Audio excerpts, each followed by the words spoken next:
One of the most perplexing cases that crossed the investigative path of Dr. Elizabeth Kübler-Ross began not in her clinic at Chicago's Billings Hospital, but through a manila envelope that arrived on her desk in the spring of 1974. The sender was Dr. Ian Stevenson, a Canadian psychiatrist from the University of Virginia, whose name she vaguely knew from publications in parapsychology journals that she occasionally leafed through with clinical skepticism. Inside the envelope was a meticulously organized dossier about a case that would challenge everything Kübler-Ross, trained in the European materialist medical tradition, considered possible about the nature of consciousness and death. The case that Stevenson brought to Kübler-Ross's attention that spring of 1974 involved two English sisters from the town of Hexham in the county of Northumberland, England. Joanna Pollock, aged 11, and Jacqueline Pollock, aged 6, had died tragically on May 5, 1957, victims of a fatal hit-and-run while walking toward the local church to attend Sunday Mass. The driver responsible for the accident, according to police records that Stevenson had obtained through his network of correspondents in England, was under the influence of medication and had lost control of the vehicle, hitting the girls on the sidewalk. Joanna had suffered severe head trauma and multiple fractures, dying at the scene. Jacqueline, the youngest, had a serious injury on the right frontal area of her forehead, near the hairline, in addition to a significant lesion on the left temporal area and a linear mark on her left hip resulting from the impact. Both were pronounced dead at the scene by the Hexham Emergency Services, as documented by the death certificates included in the dossier prepared by Stevenson. The girls' father, John Pollock, a practicing Catholic born in 1917 and raised in a deeply religious environment, had since his youth nurtured an interest in the doctrine of reincarnation, a subject he had studied in Oriental texts and works by European theosophists during his formative years. His wife, Florence Pollock, born in 1921, had a more conventional background and initially did not share her husband's convictions about the possibility of souls returning. In the months that followed the tragedy of May 1957, John Pollock maintained the unwavering belief that his daughters would return to the family, even expressing this conviction to the local parish priest and close relatives, which caused some social discomfort in the Hexham community, where traditional Catholic orthodoxy predominated. Florence, immersed in deep grief, endured her husband's declarations with resignation, without publicly sharing his optimism about the girls' possible return. In October 1958, 18 months after the fatal accident, Florence Pollock gave birth to monozygotic twins at Hexham General Hospital, baptized as Gillian and Jennifer. Hospital records indicated an uncomplicated pregnancy and an uneventful birth, with both newborns showing normal APGAR scores and expected development for healthy neonates. However, from the first days of life, John Pollock observed physical characteristics that deeply intrigued him and which he documented through personal notes and photographs that he later shared with Dr. Stevenson. Jennifer, the second born by a difference of only 12 minutes, had a birthmark on the right frontal area of her forehead, near the hairline, in a location that John identified as corresponding to the fatal injury suffered by Jacqueline in the accident. Additionally, Jennifer had a pigmented spot on the left temporal region and a linear mark on the left hip, characteristics that John considered extraordinarily similar to the lesions documented on Jacqueline's body after the hit-and-run. Dr. Kübler-Ross, upon receiving the dossier prepared by Stevenson in her office in downtown Chicago in the spring of 1974, opened the envelope with the methodical curiosity that characterized her scientific approach. She first examined the photographs, black and white images showing Jennifer's birthmarks, compared side by side with post-mortem photographs of Jacqueline that had been archived by the Pollock family. Throughout her clinical career, Kübler-Ross had developed a particular sensitivity to identify when bereaved families projected their desires and fantasies onto ambiguous situations, a psychological mechanism she had repeatedly observed in parents who had lost children and who sought signs of continuity or return.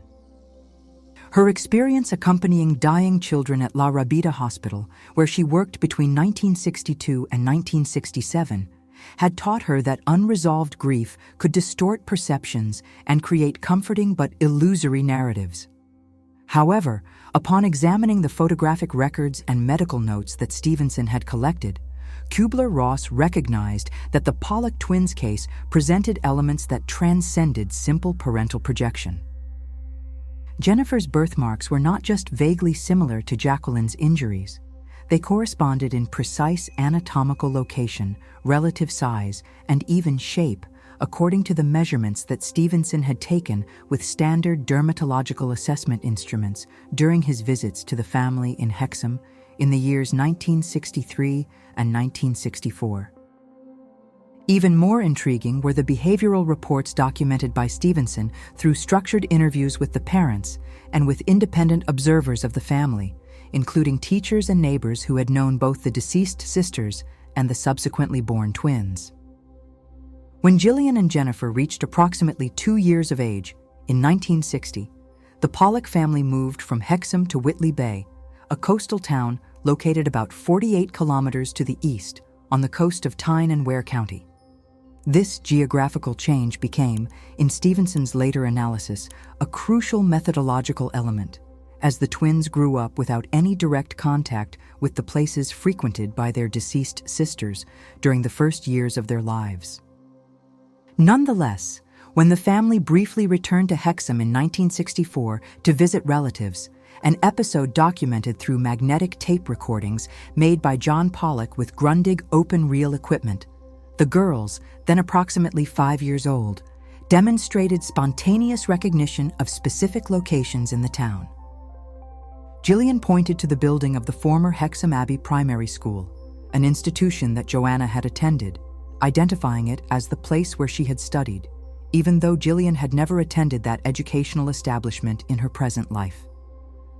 Jennifer, in turn, indicated the playground near St. Andrew's Church, a place where Jacqueline used to play, referring to the swings and the metal slide that were still installed in the same location since the 1950s. Stevenson's records included transcriptions of spontaneous conversations between the twins, captured by Florence Pollock in diary notes that she kept at her husband's suggestion between 1961 and 1965. In an entry dated March 1962, Florence transcribed a dialogue in which Jennifer, then 3.5, said to Gillian while they were playing with old dolls that had belonged to Joanna and Jacqueline, "This is my Mary, and this is your Susan," correctly identifying the dolls by the names the deceased sisters had given them, information that Florence claimed not to have previously shared with the twins, since the dolls had remained stored in a chest in the attic since the 1957 accident. Even more unsettling was the report of an episode that occurred in August 1963, when the girls were playing in the garden of their Whitley Bay residence.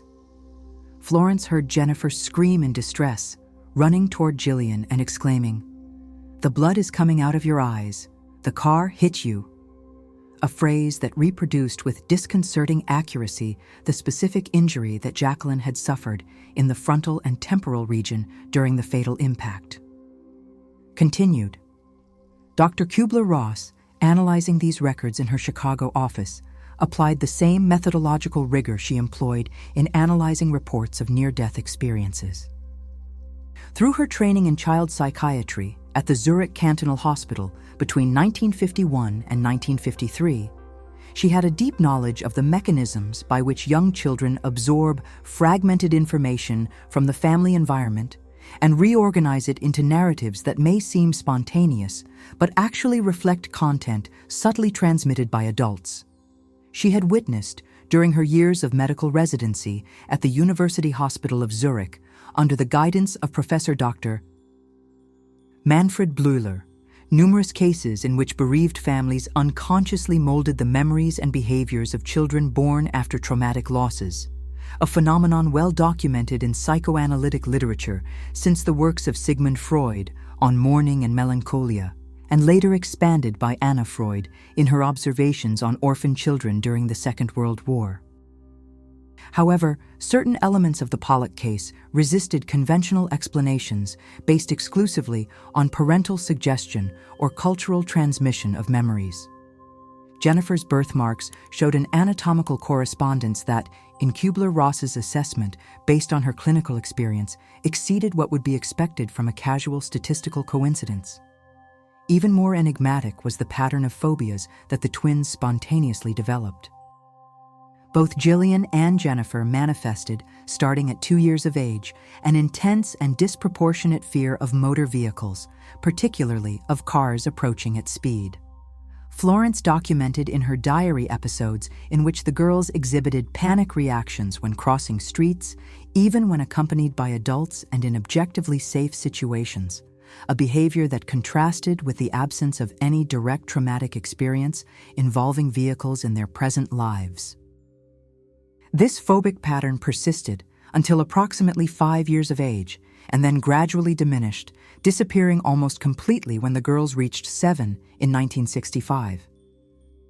Kübler-Ross recognized in this temporal pattern something she had observed in her own research on traumatic memory in children: the intensity of certain emotional responses that seemed disproportionate to present environmental stimuli, and that suggested a reactivation of deep mnemonic traces, possibly inscribed at pre-verbal levels of psychic organization.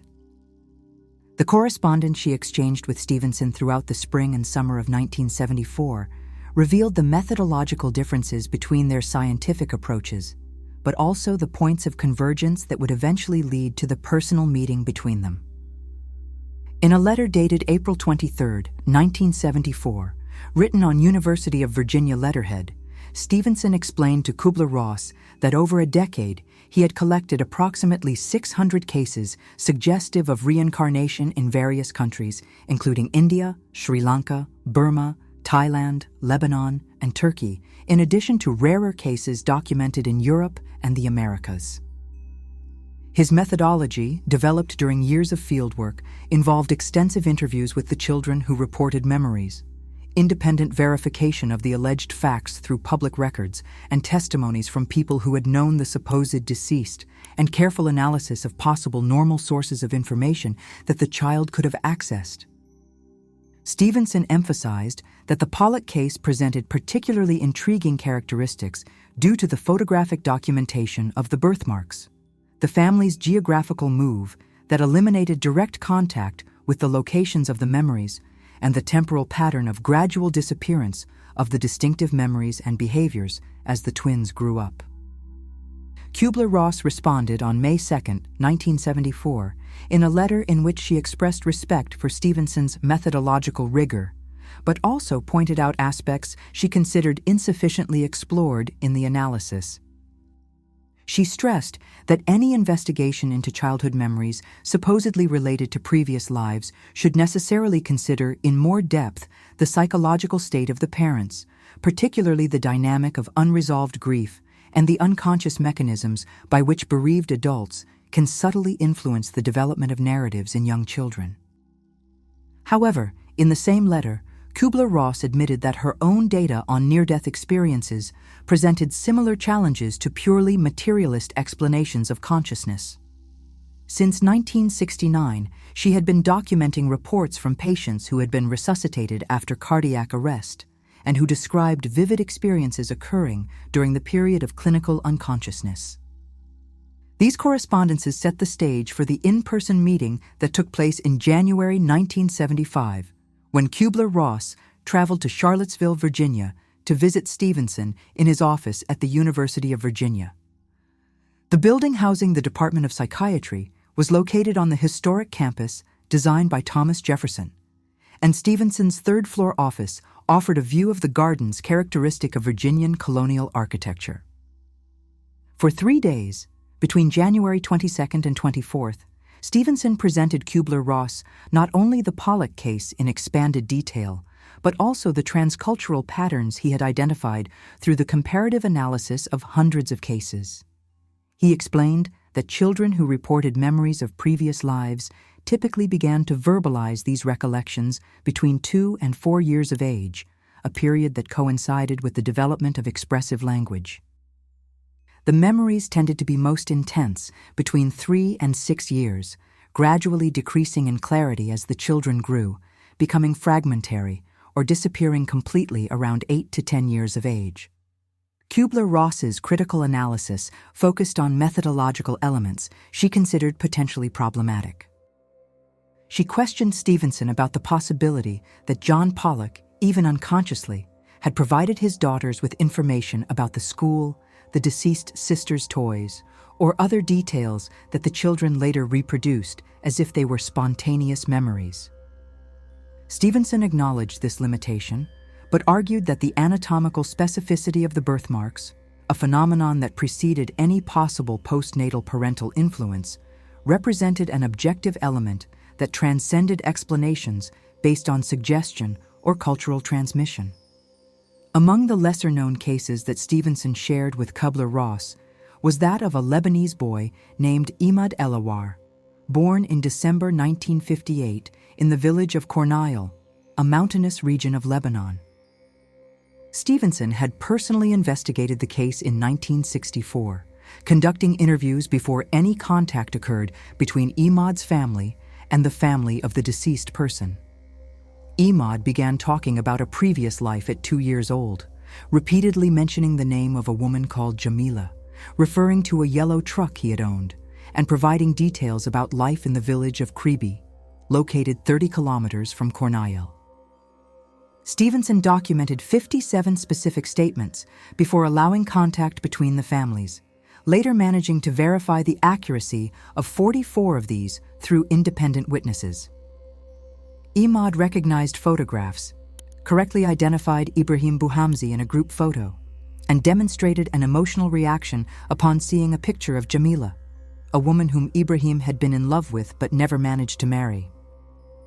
Kübler-Ross was particularly impressed by the rigorous methodology, documentation before contact between families, independent verification through multiple sources, and assessment of possible normal channels of information. The geographical distance, absence of family connections, and the fact that Ibrahim had died 9 years before Imad's birth made the normal transmission of information improbable. In the fall of 1977, Kübler-Ross accepted an invitation from Dr. Satwant Pasricha, a colleague of Stevenson's in India, to accompany a research expedition in Uttar Pradesh, a region with a high density of reported cases. The trip to India in November represented a fundamental transformation. Traveling from Chicago to New Delhi via London, then by train to Agra, and finally through rural roads in a Land Rover vehicle, she found herself immersed in a reality radically different from Western medicine. For 2 weeks, she accompanied the investigation of 5 cases. The first involved Swarnlata Mishra, 6 years old, who since the age of 3 had been making statements about a previous life in Katni, a city 160 kilometers away. She described a specific house, mentioned family names, and sang in a dialect not spoken in her region. Investigation identified the Pathak family in Katni. A woman named Bia had died in 1939. When members of the Pathak family met Swarnlata in 1959, the girl recognized them, calling them by their correct names. Kübler-Ross interviewed Swarnlata, then 26 years old, in 1977. The memories had faded, but Swarnlata described feeling 2 simultaneous identities in childhood, a conflict of loyalty that only resolved as Bia's memories weakened. The second case involved Ravi Shankar, 4 years old, who since the age of 2.5 claimed to have been the son of a barber murdered by decapitation. Ravi had a linear birthmark encircling his neck and an intense fear of blades. Investigation revealed that a boy named Muna, son of barber Jageshwar Prasad, had been murdered in 1951, 6 years before Ravi's birth. Kübler-Ross applied a clinical psychiatric perspective. Ravi showed no signs of mental disorders, functioned normally, and had appropriate cognitive development. The memories seemed an isolated element in a healthy psyche. The third case involved monozygotic twins, Ramesh and Rajesh, who claimed to be the reincarnations of 2 brothers killed in a motorcycle accident. Genetically identical and raised in the same environment, they developed markedly different personalities corresponding to those of the deceased brothers. Upon returning to the United States in December 1977, Kübler-Ross brought about a fundamental transformation in her understanding. The immersion in a culture where reincarnation was a basic assumption, combined with the observation of verifiable cases, had broken down the resistance of her scientific skepticism. However, this openness would come at a professional price. In February 1978, during a conference in Berkeley, she publicly declared that based on the analysis of thousands of reports and the examination of documented cases, she had concluded that death did not represent extinction, but transition. These statements, although technically cautious, represented a leap beyond what the data strictly supported. The reaction was polarized. Some saw scientific confirmation of beliefs, others expressed concern about crossing the boundaries between observation and metaphysical speculation. Stevenson wrote in March, warning against premature conclusions or declarations that exceeded the evidence. He had maintained a conservative stance, presenting cases as suggestive, but avoiding claiming that reincarnation was proven. He feared that assertive statements would damage the credibility of the entire field. Kübler-Ross responded with bitterness, accusing him of intellectual cowardice. The correspondence ceased for 15 years. In 1998, when Kübler-Ross suffered strokes that left her in a wheelchair, Stevenson sent a reconciliation letter. He acknowledged having learned from her about the compassionate dimensions of investigation. Kübler-Ross dictated a response expressing gratitude, reflecting that both had explored the same mystery through different paths. In her final years, between 2000 and 2004, Kübler-Ross lived in Scottsdale, Arizona. Her house had been destroyed by a fire in 1995, losing decades of archives. In final interviews, she maintained the conviction that death was a transition based on thousands of documented cases. She acknowledged errors in the later phase, but did not regret following the data, even as she moved away from academic acceptance. Stevenson continued until 2002, retiring at 84, passing the direction to Jim Tucker, a representative of a new generation with even more rigorous methodology. Elizabeth Kübler-Ross passed away on August 24, 2004, at 78. She remained conscious almost until the end, without fear of death. In her final statements, she whispered to her son Ken about seeing butterflies, a symbol she had used for transformation. She mentioned seeing figures of deceased people, a pattern consistent with deathbed visions that she had documented.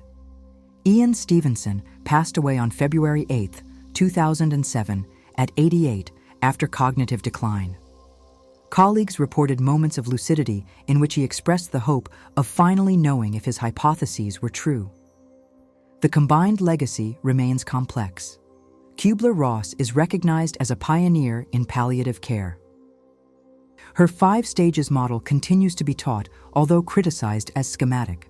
Studies on near-death experiences inspired a field of research continued by Raymond Moody, Bruce Grayson, Pim Van Lommel, and Sam Parnia. The later phase involving spiritualism is seen as a deviation that damaged credibility.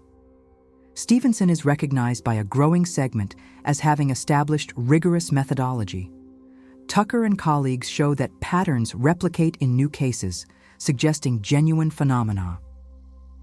The work remains unknown or ignored by most neuroscientists.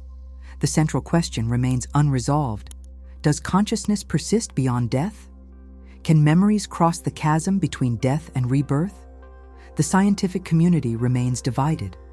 The materialist paradigm holds that consciousness is a neural product, that brain death represents extinction.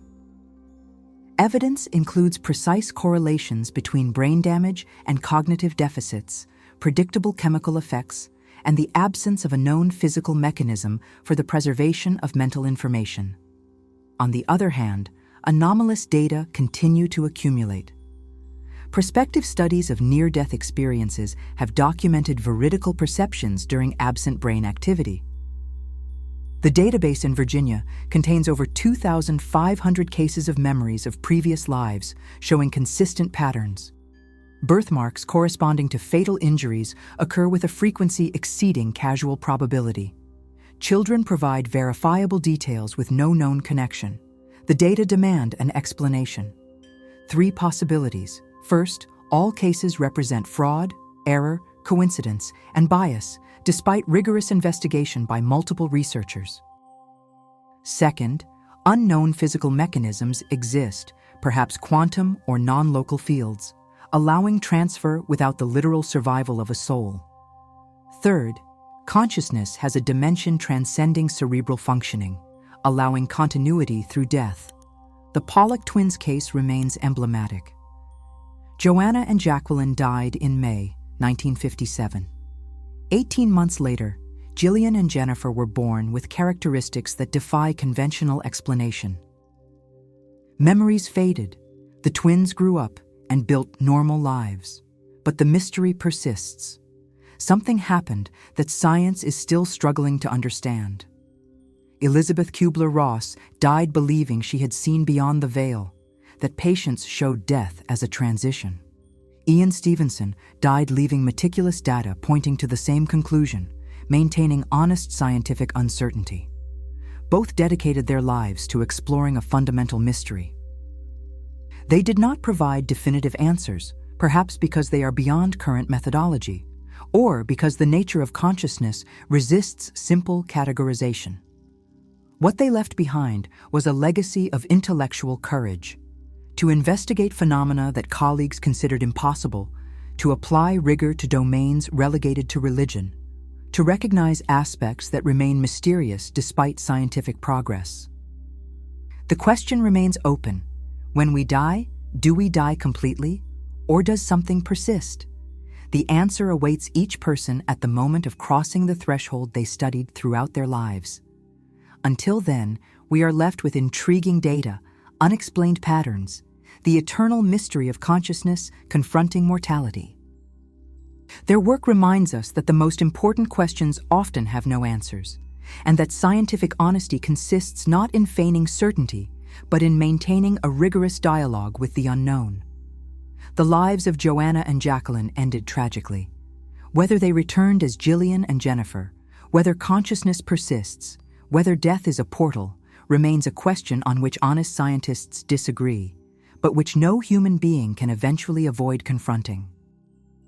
If you have reached this far on this journey through the intertwined lives of Elizabeth Kübler-Ross and Ian Stevenson, through the mysteries of the Pollock twins and the children with impossible memories, you are part of a rare community of people who are not afraid to ask the deepest questions about our existence. People who understand that rigorous scientific knowledge and openness to mystery are not enemies, but allies in the search for truth. This channel exists to bring together curious minds like yours, people around the world who want to go beyond easy answers and explore the most fascinating territories of human consciousness. Therefore, we invite you to join this current of knowledge and transformation. Subscribe to the channel to continue this journey with us, exploring extraordinary cases, rigorous research, and the great mysteries that science has not yet fully solved. Leave a comment telling us which city you are watching us from.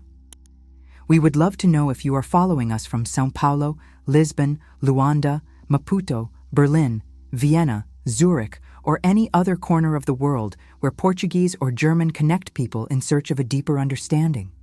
Each comment not only helps us understand our global community, but also creates a visible network of people who share this quest for knowledge. And if this content touched you, if the stories of Kübler-Ross and Stevenson awakened reflections on consciousness, death, and the continuity of existence, share this video with someone you know. It could be that friend who always asks deep questions about life, that family member who lost a loved one and seeks understanding, that colleague interested in neuroscience and the mysteries of the mind. By sharing, you not only help the channel grow, but mainly contribute to creating a larger network of people connected by scientific curiosity and the courage to explore the unknown. Together, we form a current of knowledge and transformation that crosses borders, languages, and cultures. A community that honors the legacy of courageous researchers like Kübler-Ross and Stevenson, who dedicated their lives to investigating what many considered impossible to study. Continue with us on this extraordinary journey through the deepest mysteries of human existence. Your presence here matters. Your voice in the comments matters. And your decision to share this knowledge can touch someone's life in ways you can't even imagine. Thank you for making it to the end of this investigation into intertwined lives and the mystery of reincarnation. We'll see you in the next video, where we will continue exploring the extraordinary phenomena that challenge our understanding and expand our horizons about who we are and what we can become.